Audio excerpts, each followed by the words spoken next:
You mentioned Loom before, and I know that you kind of grew Loom's paid media just starting from scratch.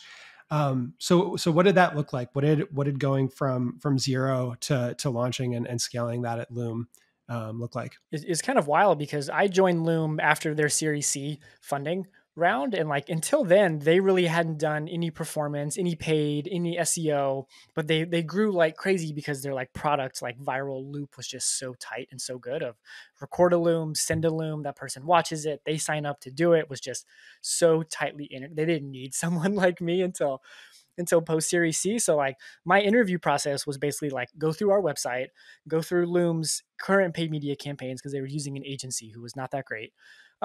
Give us feedback, tell us what's going right and what's going wrong. And I recorded them a 25-minute Loom, and I was like, here it is. Here is everything I think. And way longer than they asked me to record a Loom, but like I really wanted this job. Like I really, really wanted it. And like if I spent an extra hour or two on this take home project to make sure I got the job, like I was going to do whatever I could to get it. So came in, they were running some paid search, they were doing some LinkedIn ads, and the goal at the time was to drive self-serve signups. And so they had a metric that they were kind of driving towards in terms of like what is the right kind of self-serve sign up. And for them, it was anyone who uses Loom at work. So when you sign up for Loom, the first question they ask you is, what are you using Loom for? Personal, education, work. Nothing else mattered except for work because they were the only ones who monetize. And so that was my goal, was like grow the total amount of work signups from paid. So then it was going into firing the agency, changing everything they did in Google Ads to make it better, dialing down some of the brand spend as they were spending a ton of money on branded search, which I have stories there as well. Like you can imagine, Loom's branded search every month has crazy volume on it. And that's just the impact of their brand. Yeah. Organic. Yeah.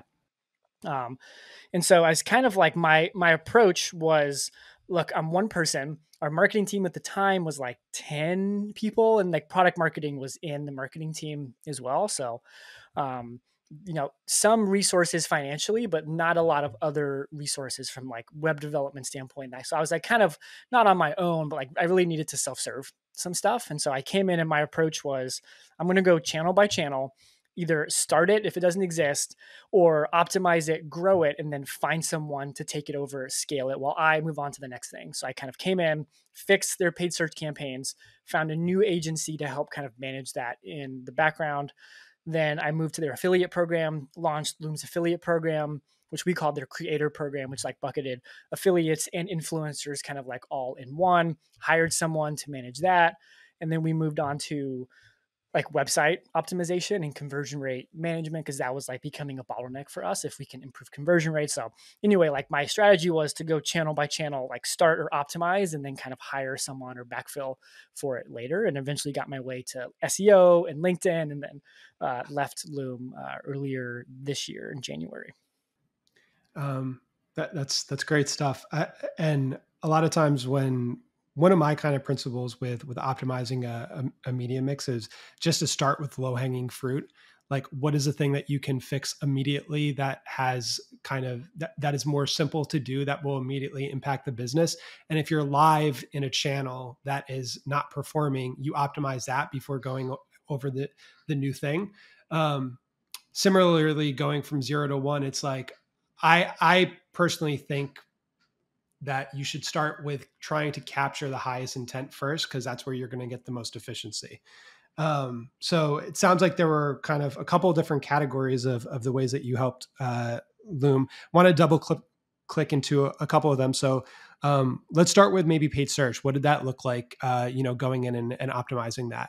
Yeah. And so a lot of it was because paid search was new to Loom. Even like the agency that was running it had just been hired like a month or two before I started. So still very early on. So we were still in like keyword research mode of like what keywords work for us.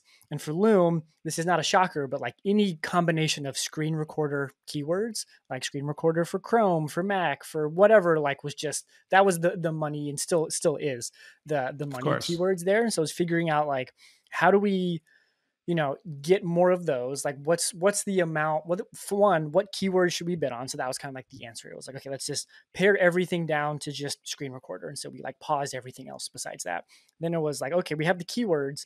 Now what landing pages do we send them to? So kind of like working with our website person to say, hey, our current title is terrible. These pages suck. Like, let's move off of HubSpot landing pages and make them faster. So like fixing, fixing that stuff was good.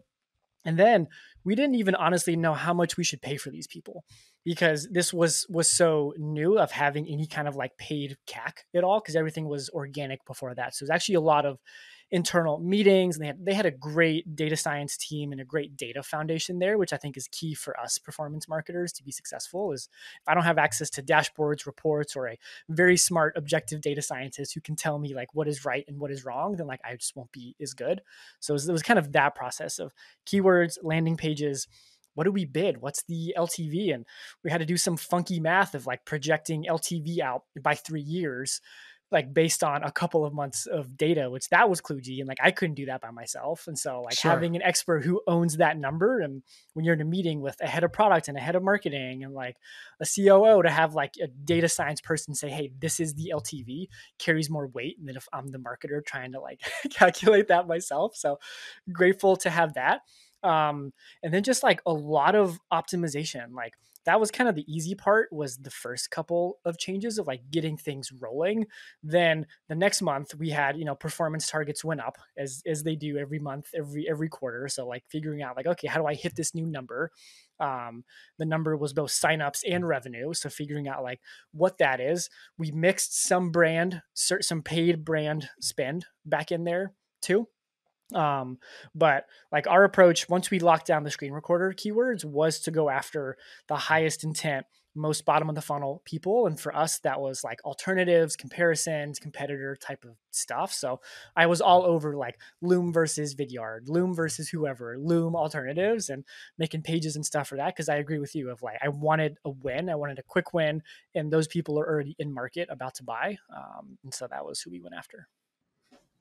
Yeah, there's a couple learnings. One thing that you made me think of is, as a paid marketer, a lot of times you want to do things and you want to get buy-in, and you might not necessarily have the experience to sell it from a data perspective. And so that is when you kind of have to look for an extension of yourself and be like, okay, well, I kind of know what I'm thinking about trying to do here. Like I want to prove this thing out to show that it's profitable, but I don't have that necessarily like data science experience. So I'm going to find someone, or I'm going to collaborate with that person to do that. I think that's like so big, because I see that all the time. Like when you want to make budget decisions, or when you're trying to get buy-in from someone like a CMO, and if they don't have the confidence that you're giving them the right data, they're not going to be bought in. So it's a good way to like sell things internally, I think. Yeah, I mean that was the first bridge I built at Loom, was with their data science person, and like that made me more successful, because like any heavy data stuff